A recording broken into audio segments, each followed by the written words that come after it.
Cədvəldə verilənlərin oxşar cəhətlərini müəyyən edin. Cədvəldə bizə Cənubi Azərbaycanda baş vermiş üsyanları veriblər. Babillər üsyanı, Zeynəb Paşa üsyanı, Məşrutə hərəkatı. İndi isə baxaq variantlara. Cənubi Azərbaycan tarixinə aid olması ifadəsi düzdür.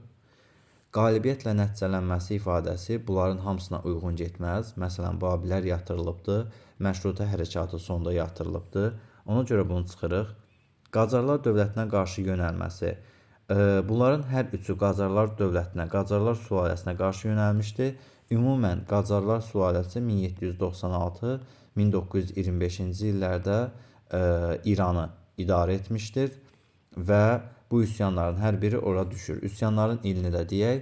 Babillər üsyanı 1848-52-ci illər, Zeynəb Paşa üsyanı 1898-ci il, Məşrutə hərəkatı isə 1905-11-ci illərdə olubdur. Gördüyünüz kimi bütün üsyanlar həmin dövrə uyğun gəlirlər. 48-52.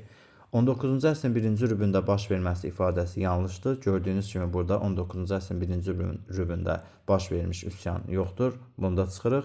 Çar Rusiyasının müstəmləkə zülmünə qarşı baş verməsi də bunlara aid deyil.